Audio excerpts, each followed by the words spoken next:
Se você ainda não foi contagiado pela série Pluribus e pelo tal vírus da felicidade, se prepare, logo você vai ser. Quer saber mais? Então vem ver comigo depois da vinheta. Fala, meus queridos, eu sou o Diogo Alpendre e seja bem-vindo a mais um Viu Comigo. A nova série da Apple TV que está literalmente contagiando o mundo todo se chama Pluribus e traz uma mistura bem interessante, rodeada de mistérios, criada por Vince Gilligan. Gente, é a cabeça responsável por Breaking Bad, por Better Call Saul e com envolvimento direto ainda em outra série que para mim até traz muito mais semelhanças aqui com Pluribus, já que ele foi também produtor executivo de Arquivo X. E vamos combinar que Pluribus respira muito de Arquivo X. Então adivinha se essa série não vai se tornar mais uma das nossas obsessões aqui no canal? Provavelmente, né? Então, se você também quer salvar o mundo desse suposto vírus da felicidade, vem junto com a gente. Já aproveita, deixa o like nesse vídeo, se inscreve no canal e ativa as notificações para não perder nenhum dos vídeos novos que vão sair. E a gente vai falar bastante dessa série aqui, hein? Então agora vamos direto para o vídeo de análise dos dois primeiros episódios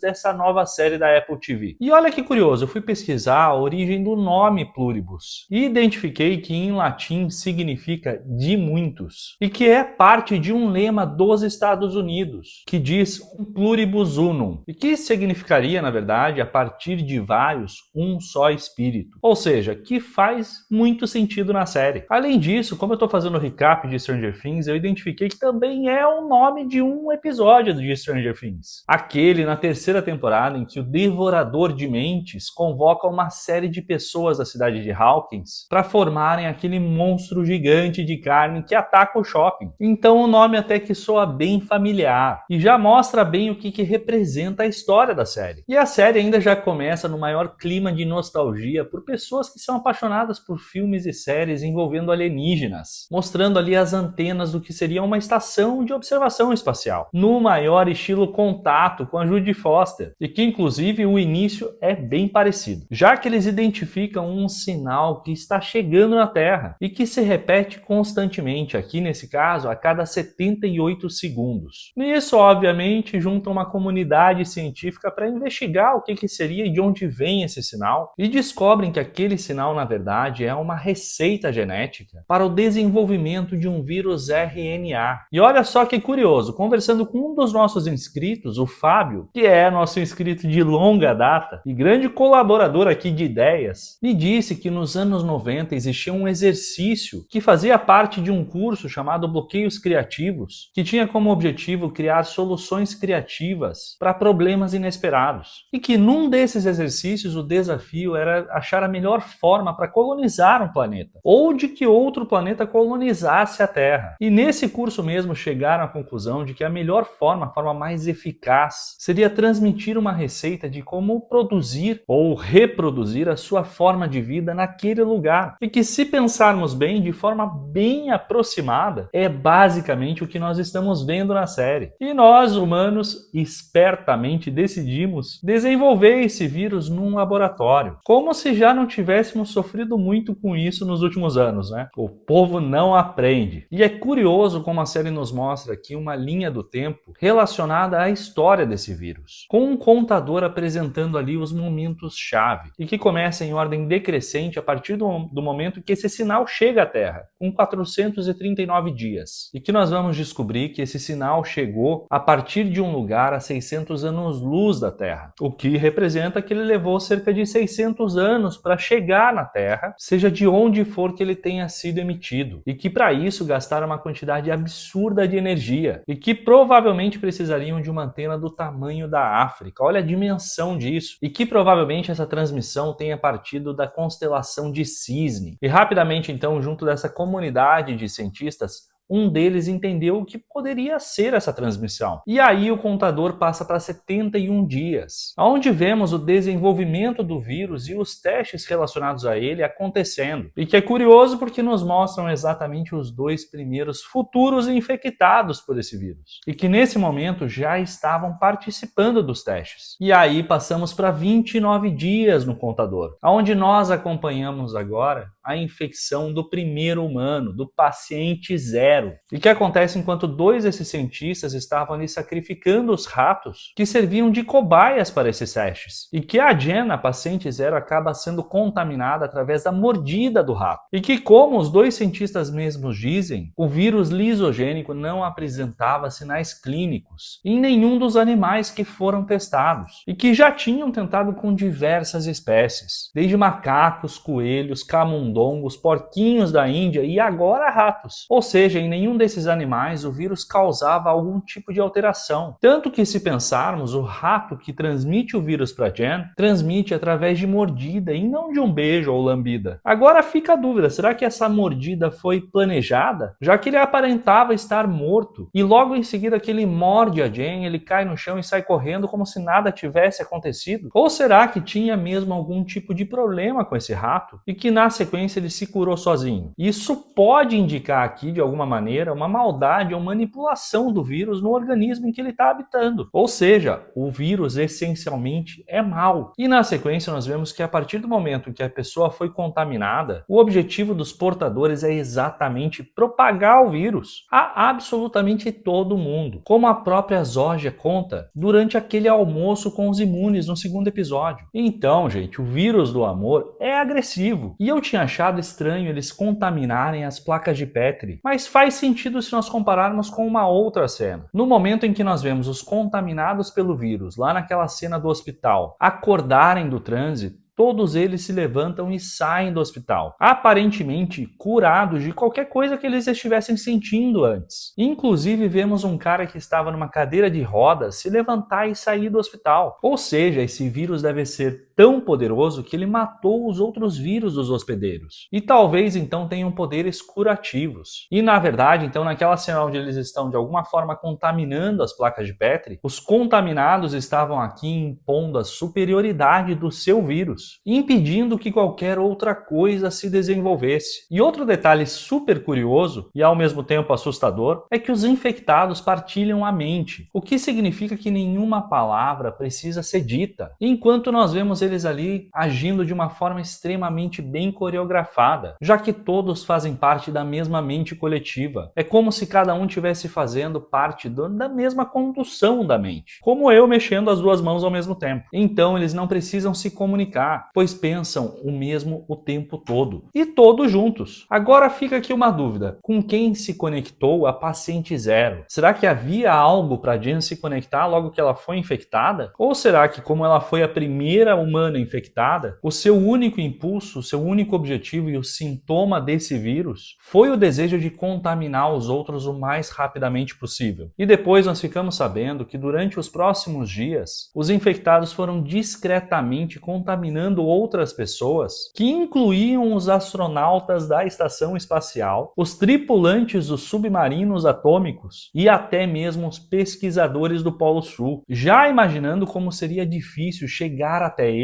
caso fossem descobertos. Além disso, outro detalhe curioso é que eu acho que a partir do momento que eles aumentam a quantidade de pessoas infectadas, o tempo de conexão entre as mentes acaba também sendo alterado de alguma forma, já que nós vemos a Jen sair daquele transe pós-infecção em bem menos tempo do que os contaminados, na noite em que aquele vírus tomou basicamente a população toda da Terra. E é exatamente para esse momento em que nós vamos, para o dia zero, onde após os infectados serem descobertos pelos militares, e de alguma forma aquela base, aquela estação militar, aquele instituto, sofreram um lockdown, e como o Azor mesmo diz, para evitar um banho de sangue, que aconteceria caso entrassem num conflito com os militares, os infectados decidiram avançar com a contaminação pelo ar. Ou seja, do dia 29 até o dia 0, provavelmente eles estudaram todas as formas possíveis de aumentar a propagação de contaminação, conseguindo então achar uma solução para que ele fosse contaminado pelo ar. E foi exatamente o que eles fizeram aqui, usando aviões e pulverizando o vírus, promovendo a contaminação total do mundo, com exceção dos 13 imunes. E é curioso também que durante o período em que eles estavam contaminando as pessoas pessoas de uma forma mais discreta e que aconteceu nesse período anterior, a Zoja relata que não houve nenhuma morte, o que explica eles não terem encontrado nenhum imune nesse processo, então não saberem exatamente como fazer a partir do momento que agora existem 13 imunes na Terra. E isso é demonstrado pela surpresa do médico na frente do hospital, que após ver que a Carol não estava infectada, tenta dar um beijo nela, imaginando que se ela não tivesse sido contaminada pelo ar, provavelmente pelo contato físico ela seria, mas nunca imaginando que ela fosse imune. O que também explica aqueles olhares absurdos que ela recebeu, como se as pessoas estivessem vigiando o comportamento dela. E é aí então que entra a nossa protagonista da série, a Carol, interpretada pela Rhea Seehorn, de Better Call Saul. E ela e a Ellen formam um casal discreto, que trabalham divulgando os livros de ficção que são escritos pela Carol, e que conhecemos elas durante uma turnê que elas estão lançando um novo livro dessa saga em Dallas. E nós somos apresentados aqui a uma Carol um pouco amarga e frustrada, já que gostaria de escrever livros mais significativos, como A Crisálida Amarga, um livro que ela está escrevendo já há algum tempo e que, como nós vemos, reflete a própria Carol, amarga e em estágio de evolução, que ela nem sequer imaginava que ela iria enfrentar a partir da chegada desse vírus. E se nós pensarmos até então, quem cuida dela é a Ellen, enquanto ela basicamente reclama e desconta no álcool. Inclusive, olha só que curioso, nós vemos que elas dirigem um carro que possui ali um bafômetro acionado, adaptado à ignição do carro, impedindo que alguém que tenha bebido álcool consiga acionar o carro. E estes carros possuem um bafômetro adaptado, normalmente como uma medida imposta pela justiça em casos onde a pessoa já tenha sido condenada por beber e dirigir, ou melhor, por dirigir alcoolizado. Será que é o caso da Carol? A Ellen dá vários indícios que sim, né? E então nós vemos as duas no bar e a Ellen nos dá muitos indícios do que nós iremos ver na série, mencionando um livro chamado Finnegan's Wake, que conta a história sobre a queda e a ressurreição da humanidade, onde os personagens se metamorfoseiam e assumem outras identidades. É ou não é um paralelo ideal com a história da série? Além disso, ela cita uma frase que é diretamente relacionada ao vírus, dizendo que ela acha que deixar uma única pessoa feliz não deve ser arte, mas é alguma coisa, ou seja, tem alguma importância. O que representa um conforto para Carol continuar escrevendo seus livros e diminuir a frustração que ela sente, mas também a forma como o próprio vírus se apresenta, dizendo aos imunes que só quer que eles sejam felizes, sendo basicamente esse o objetivo desse vírus. E é muito legal como a série trabalha aqui diversos subtextos e elementos associados à história principal. Do bar, então, elas vão para o lado de fora para fumar um cigarro, enquanto vemos na televisão por onde elas passam que a base militar está cercada. Ou seja, como nós falamos, os infectados foram descobertos e cercados pelos militares. E então tomaram uma medida desesperada, pulverizar o vírus por toda aquela cidade, contaminando assim o máximo de pessoas. E é triste que nessa última conversa entre elas, a Ellen meio que dá uma indireta para Carol, perguntando basicamente se ela não queria assumir a relação publicamente, mas ela se nega, dizendo para ela responder um comentário que perguntava em quem era inspirado o Raban, o personagem do livro dela, e mesmo sabendo que era mentira, a Carol diz que era para ela responder com um George Clooney, mas nós sabemos que na verdade foi inspirado na própria Ellen, que afinal era sua parceira. E nisso, nessa sequência, nós acompanhamos a morte da Ellen, e que, se pensarmos bem, não foi necessariamente por traumatismo craniano, como eu tinha imaginado a primeira vez, já que ela cai e bate a cabeça, e que talvez a resposta esteja exatamente no livro da Carol, sendo talvez o fruto mandoriano, do qual a Lucásia era fatalmente alérgica, o que pode ser um indício de que a alergia ao próprio vírus pode ter causado a morte de milhões de pessoas naquela noite. E as marcas em volta do nariz e embaixo dos olhos da Ellen podem sugerir isso, né? Além disso, a cena do hospital, gente, é assustadora, tanto pelo bebê que quase cai do balcão, quanto no momento em que todos saem do transe, se levantam e saem daquele hospital, reencenando uma cena estilo Invasores de Corpos. E na tentativa de contaminar a Carol pelo contato físico, pelo beijo, nós vemos que foi o médico a dar o beijo, mas só por conveniência, porque era ele quem estava mais perto da Carol. E a cena de todos os infectados falando ao mesmo tempo, assustador, né?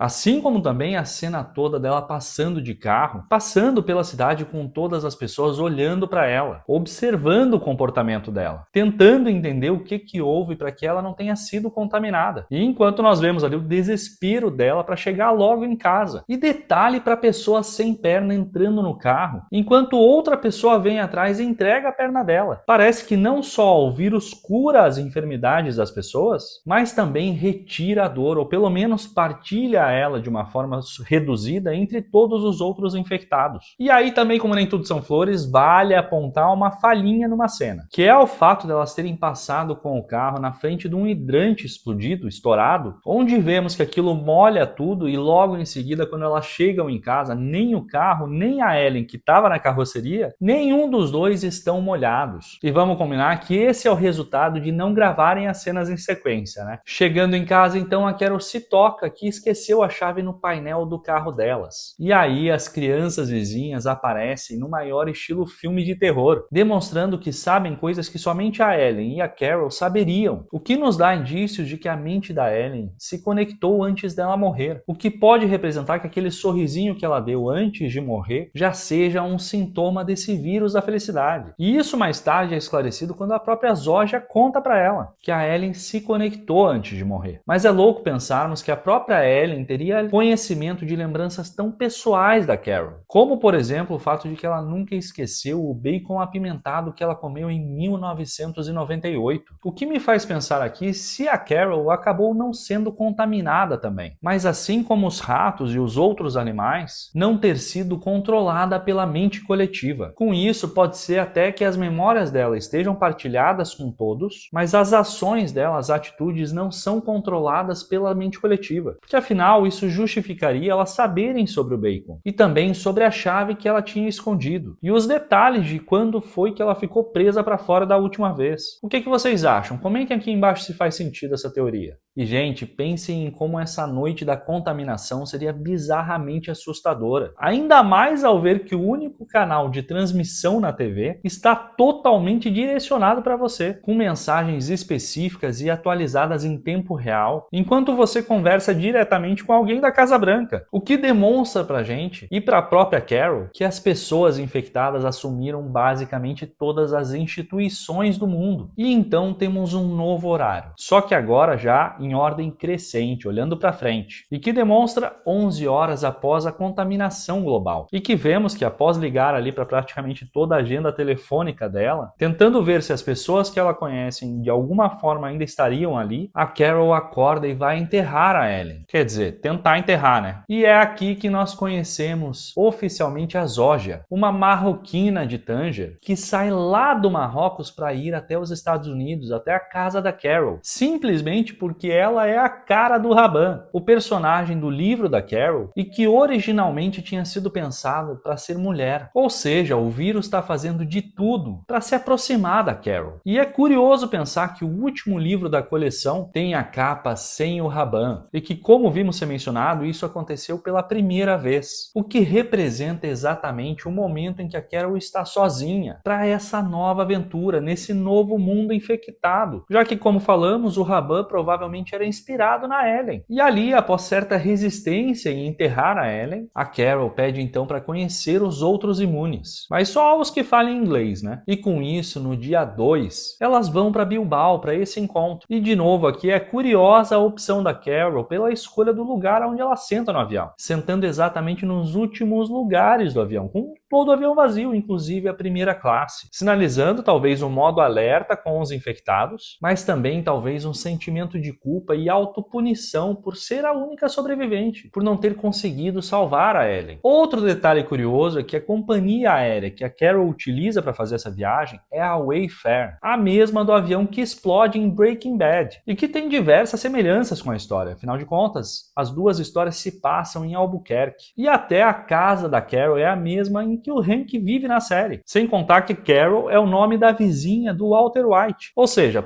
praticamente todo o mesmo universo. Até mesmo os cortes e os planos são bem semelhantes a Breaking Bad e a Better Call Saul. Enfim, ao chegar em Bilbao, ela conhece os outros imunes. Entre eles, a Lakshmi, uma indiana que já odeia a Carol. Não só por ter sido machucada durante a crise que a Carol causou ao tentar confrontar a Zoja, mas também porque durante essa crise o avô da Lakshmi morreu. Ou seja, já começaram com o pé direito. Outro destaque desses imunes é o Kumba, lá da Mauritânia, e que tem se aproveitado muito bem de toda essa nova condição, tanto usando as mulheres infectadas como objetos sexuais, mas até mesmo escolhendo o Força Aérea 1, avião presidencial dos Estados Unidos, como seu jatinho particular, o que deixa a Carol louca por ser mais uma amostra de como o mundo que ela conhecia já não existe mais. E é legal ver que, ao contrário de todos os outros, e com exceção do Kumba aproveitador, a Carol é a única sozinha. Todos os outros têm ali os seus membros da família e que acabaram sendo infectados, o que também justifica a resistência dos imunes em aceitar a situação de apocalipse em que eles estão, já que cada infectado perdeu a sua individualidade, aquilo que, como a Carol mesmo diz, os tornava especiais. E o exemplo que a Carol deu relacionado ao filho da Lakshmi, ao Ravi, é perfeito porque demonstra como ela está se enganando, acreditando que aquele ainda é o filho dela. E isso acontece com basicamente todos os outros que já perderam os seus familiares para esse vírus, mas que estão ali como uma sombra do que eram antes de terem as suas mentes sido controladas. E eu digo isso porque, como falamos lá no início, esse vírus tem como único objetivo se propagar e tomar conta da mente das pessoas. Vimos não só aquele político falar com a Carol e dizer que em breve eles vão corrigir esse erro, que seria o fato dos imunes não terem sido infectados, mas a própria Zoja comenta que eles estão há meses de conseguir corrigir esse problema.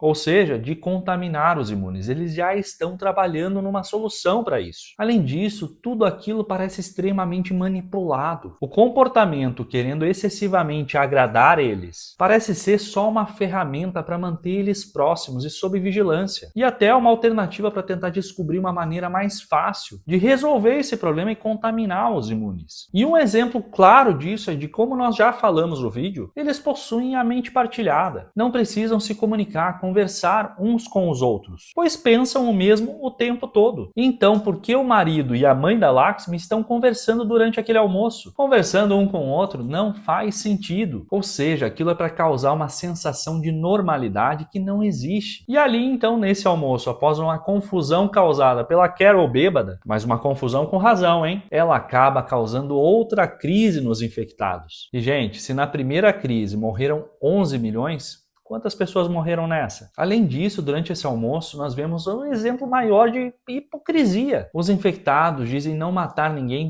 pois isso não está na natureza deles. Nem mesmo matam os animais. Mas na noite da contaminação global, eles mataram basicamente 10% da população da Terra, em um único dia. Sem contar que, embora se digam vegetarianos, eles parecem estar comendo carne durante esse almoço. Tudo ali é muito calculado. Então, depois dessa confusão toda, vemos um novo relógio, 12 horas adiante, em que todos os outros imunes já foram embora, menos um, o Kumba, que fica ali especificamente por um motivo. Ele quer pedir para Carol para que ela libere a Zoja para ser acompanhante dele, nesse harém de infectados que ele usa, e que quer levar ela junto para Vegas. Enquanto na sequência a Zoja entrega que os infectados não podem fazer nenhuma escolha, se tornando assim basicamente escravos das decisões dos humanos.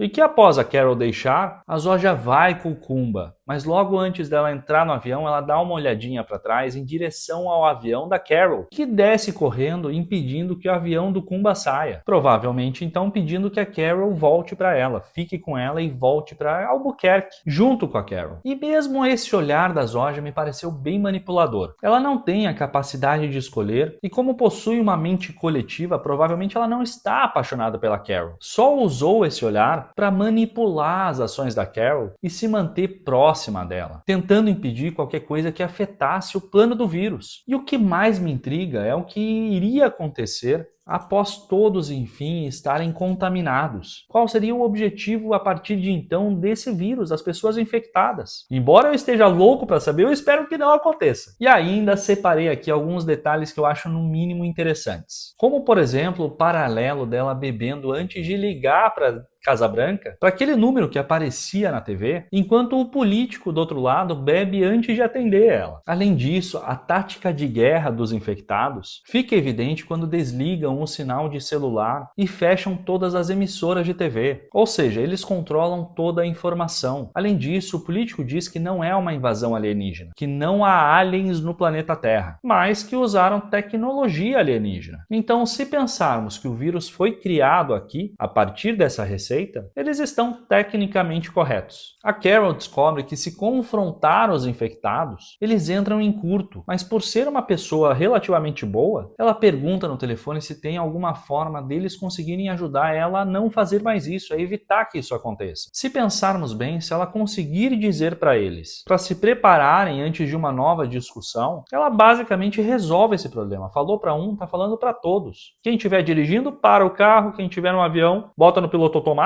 A questão é como ela vai conseguir controlar as emoções no momento de estresse e nessa situação tão complexa. Outro detalhe que me chamou a atenção é que a Zoja diz que eles não podem proteger os não infectados uns dos outros, por obviamente não poderem fazer mal a eles. Mas o que pode representar que dentre eles exista algum que seja mais violento ou agressivo. E falando então dos imunes, das 13 pessoas imunes no mundo, pelo menos que foram descobertas pelos infectados, nós temos a Carol dos Estados Unidos, a Xiu Mei da China, o Ogton Bayar da Mongólia, a Kuzi Mayu do Peru, a Laxmi da Índia, o Kumba Diabaté da Mauritânia, um senhor do Paraguai e mais outros ainda desconhecidos. Mas nessa condição nós temos 2 integrantes da América do Sul aqui liderando o páreo. E eu confesso que eu fiquei super curioso para saber de onde são os outros. Outra cena que eu achei super legal e bem pensada na produção da série são os infectados tampando os ouvidos ao mesmo tempo durante a chegada do avião. E isso acontece antes dos não infectados, já que os infectados possuem o conhecimento de toda a humanidade. Então é um detalhe muito bom. Ainda durante essa viagem no avião, quando a Carol pergunta o conhecimento científico dos imunes, ela vai decrescendo de especialização e é desesperador, já que nenhum deles possui nem conhecimento, nem forma de combater esse vírus. E vamos combinar que como um vírus, ele provavelmente pode ser combatido. Talvez seja a própria fraqueza do estresse causado quando alguém confronta um infectado, seja a chave para tudo isso. E assim, como tudo que nós vemos na série tem algum significado, o fato de aparecer a carteira de cigarros logo quando a Carol levanta a Ellen para levar ela para o hospital, me deixou bem intrigado. Será que teremos alguma referência a isso ou é só um péssimo product placement? Outra coisa muito legal é que nós vimos no segundo episódio a abertura da série, com ondas sonoras formando o título, que fazem todo sentido se pensarmos que a receita do vírus chegou dessa forma na Terra. Enfim, uma série super intrigante e que já me deixou maluco para saber o que vai acontecer a seguir. Então me diz aqui embaixo o que você achou e quais são as suas teorias. E não esquece, se você gostou desse vídeo, clica ali na opção de hypar. Isso ajuda demais a que o vídeo chegue a mais pessoas e assim o canal continue crescendo. E se você não tinha visto nada disso, agora você viu comigo.